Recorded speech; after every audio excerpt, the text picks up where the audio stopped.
En el día de hoy vamos a tratar un tema que es muy controversial, que es ¿por qué no deberías pagar tu casa o por qué sí deberías pagar tu casa? Hay mucha gente que su objetivo en la vida es tener su casa pagada, su coche pagado y con eso ellos se sienten en total seguridad. Hay muchas creencias con este tema y que el sistema nos ha metido en nuestras mentes, en nuestra cabeza, ese pensamiento para que realmente creamos que estamos seguros cuando tenemos nuestra casa pagada y nuestro coche pagado. Pero ¿eso realmente es así? ¿Es realmente tan importante?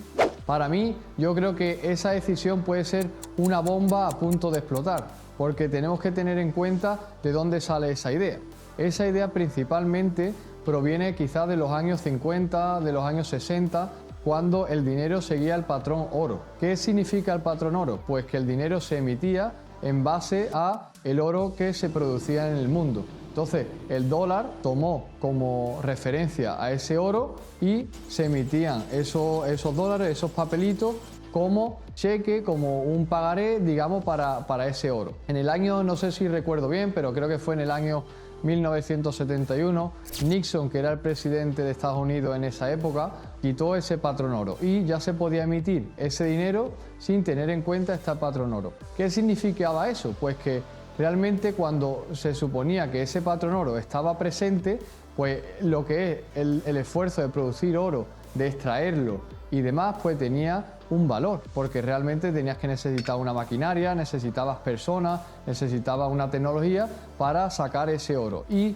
con ese oro pues se emitían esos papeles, esos pagarés, esos cheques que, como el oro era pesado, pues utilizamos esos papeles para hacer intercambios y hacer trueque, en este caso de bienes y servicios. Cuando Nixon quita este patrón oro, pues se puede emitir, digamos, billetes de una manera un poco más sencilla, porque el coste realmente de esa emisión es el coste del papel, básicamente. No hay ningún esfuerzo extraordinario como ocurría en la extracción del oro. Eso indica que a partir de esa fecha, como bien dice uno de mis mentores que ya conocéis bien, que ya he hecho distintas formaciones presenciales con él, como es Robert Kiyosaki, el autor del libro Padre Rico, Padre Pobre o El Cuadrante del Flujo del Dinero. Él dice la frase en inglés como savers are losers y eso significa básicamente en español que los ahorradores son perdedores a partir de ese momento. ¿Por qué? Porque ya el dinero no toma ese valor.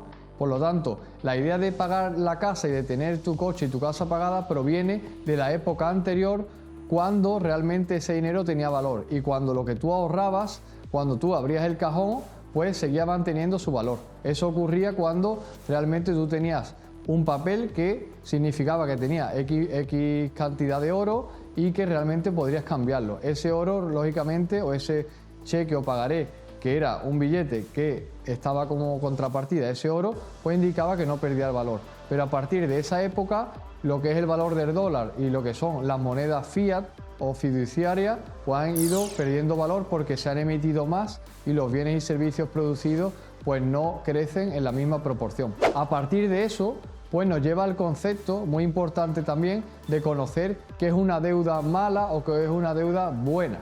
Es un concepto también muy importante que desarrolla Robert Kiyosaki también y lo dice muy sencillo. Esa deuda buena es la que te pone, digamos, dinero en tu bolsillo y esa deuda mala es la que te lo quita.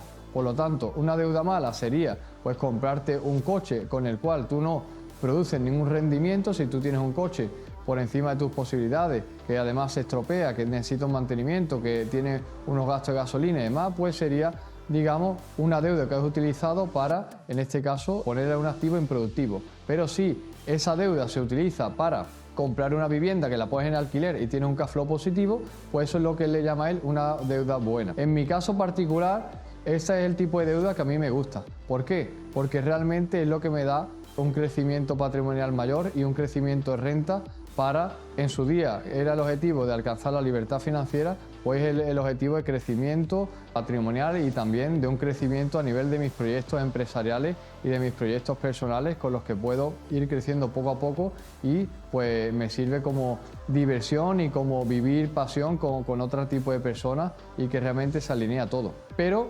volvamos al hecho que no nos podemos ir de él, que es por qué en este caso no debería pagar mi casa o por qué sí debería pagar tu casa. Pues Uno de ellos es lo que yo he comentado, del patrón oro. Como en este caso, digamos, si la deuda que tenemos es fija y nosotros vamos a pagar una cantidad fija, véase por ejemplo en una casa, si yo tengo una deuda buena, que es una casa que pago 200 euros de cuota al mes y como hay mayor emisión de dinero y va aumentando esa cantidad a nivel absoluto de ese bien o de esa casa, pues yo pagaré una deuda fija, por ejemplo, una cuota de 200 euros y la inflación, el crecimiento, digamos, y la emisión de moneda, pues irá aumentando de valor. Eso hará que yo realmente en un inicio, por ejemplo, yo tengo una deuda fija de una cuota de 200 euros y que progresivamente lo que yo voy recibiendo de renta sea mayor. Por lo tanto, esa deuda es la considerada como deuda buena, una deuda que te produce un flujo de caja positivo. Yo tengo un pago de 200 euros de cuota y por encima yo tengo, en este caso, un alquiler de 600 euros. Esos 400 euros que hay en medio, pues teóricamente es, digamos, ese cash flow positivo que te produce la deuda buena. Por el contrario, la deuda mala, pues lo que te haría es, como hemos comentado anteriormente, pues que yo tendría un coche que pago 200 euros, que además el mantenimiento me cuesta otros 100 euros, que la gasolina 200 euros, que el seguro tanto, y al final voy perdiendo poder. Eso es lo que se llama la deuda mala. A la hora en este caso de tener en cuenta esa casa, si la debo tener pagada o no, pues si yo tengo un interés, por ejemplo, del 2% y yo pago la deuda con el dinero que tengo contado, pues ¿qué haré?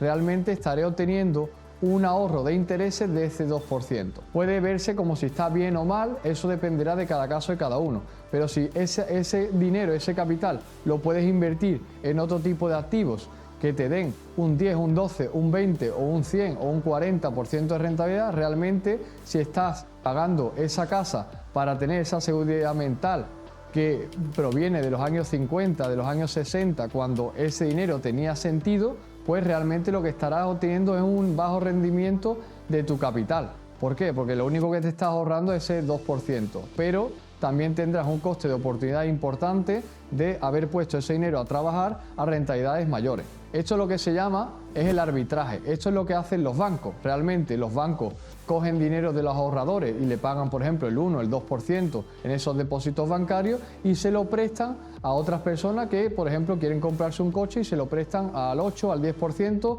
o a través de tarjetas de crédito. Cojo dinero de ahorradores al 1, 2% y se lo doy a personas que quieran gastar con su tarjeta de crédito al 20%. Esto es lo que se llama arbitraje. Por lo tanto, si nosotros tenemos una deuda hipotecaria, por ejemplo, del 2% y yo la cancelo, pues realmente lo único que me estoy ahorrando es el 2%. Ahora, si por este sentido el banco me deja al 2% para yo comprar una casa y esa casa me produce un flujo de efectivo positivo del 10, del 12, del 15%, yo estaré haciendo igual que hace el banco, un arbitraje bancario. Él me lo da por aquí al 2 y yo lo pongo por allí al 15%. Por lo tanto, esto tenemos que tenerlo en cuenta a la hora de si vamos a cancelar esta hipoteca o esta deuda que tenemos con el banco y por qué realmente yo quiero tener mi casa pagada o si realmente eso me reporta seguridad. Porque se podría ver desde otro ángulo, como yo lo veo personalmente, que es si el banco me da ese dinero al 2% y yo lo puedo comprar un activo que me da al 15%, pues por ejemplo tengo mayor seguridad, porque realmente estoy obteniendo un dinero por encima de lo que me está costando a mí el dinero. Aquí hay también dos conceptos importantes que quiero que tengáis en cuenta a la hora de pagar esa casa al total o no, ¿vale? El tema de la protección del patrimonio. Cuando yo tengo una casa, en este caso que tengo hipoteca, actúa como una protección del patrimonio porque realmente la casa, como quien dice, no es totalmente mía. Yo tengo la titularidad, pero realmente será mía al completo cuando yo le pague al banco toda la deuda que tengo. Hasta el momento realmente es del banco porque es el que me ha dado el dinero. Por lo tanto, eso actúa como protección del patrimonio, ya que la casa realmente, aunque yo tenga el uso de ella, prácticamente podemos decir que al inicio de tener una hipoteca es más del banco que mía, porque realmente soy yo el que tengo una obligación contra el banco. Eso actúa como una protección del patrimonio, ya que actúa primero esa carga, ese rango, digamos, del banco primero a mí. También hay que tener en cuenta este segundo punto que os voy a comentar ahora, es que cómo funcionan los préstamos hipotecarios a la hora de, en este caso, de decidir si voy a pagar mi casa o no. Hay un sistema que se utiliza normalmente en los bancos que se llama el sistema francés, de amortización francés, que lo que significa es que al principio de un préstamo hipotecario, un préstamo personal, normalmente es el método que se utiliza aquí en Europa y también en Estados Unidos, es que al principio del periodo, si yo tengo una hipoteca de 30 años, los primeros años pagaré más intereses y en la parte final pagaré más capital. ¿Eso qué significa? Como hay mucha gente que piensa, yo tengo una hipoteca a 30 años, yo cojo y a los 10 años me cancelo el préstamo. Pues eso es genial para el banco, pero quizás no tan bueno para ti, porque has estado 10 años solo pagando intereses y ahora en el año 10 se lo cancela y el banco coge ese dinero y se lo presta a otro. Entonces, tú realmente lo que has estado esos 10 años a lo mejor es pagando la mayor parte de intereses, el banco realmente ya ha cobrado prácticamente todo de ti y cuando vas a empezar a pagar ese capital que ya has liquidado todos esos intereses casi en totalidad, le devuelves el dinero al banco y el banco lo que hace es prestárselo a otra persona y obtener mayor rendimiento.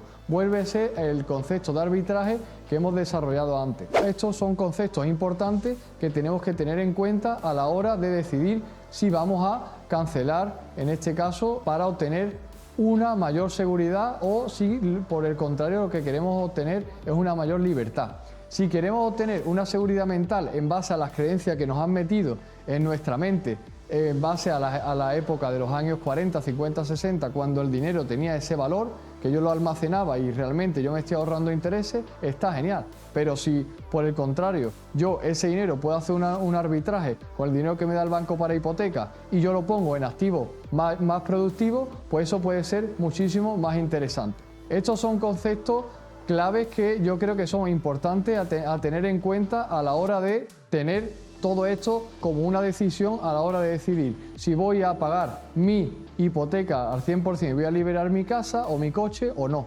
Espero que en este vídeo hayáis aprendido este concepto, que os vayáis con una decisión, que entendáis todo lo que es el tema del arbitraje. Me gustaría que os suscribierais al canal si todavía no lo habéis hecho, que le deis like al vídeo y que comentéis realmente cuál es vuestra postura o vuestra posición a la hora de cancelar o no esta casa y cómo pensáis que las creencias que nos han metido desde pequeños nos afectan a la hora de tomar este tipo de decisiones. Es un gusto compartir estos conceptos con vosotros y nos vemos en el próximo vídeo. Muchísimas gracias.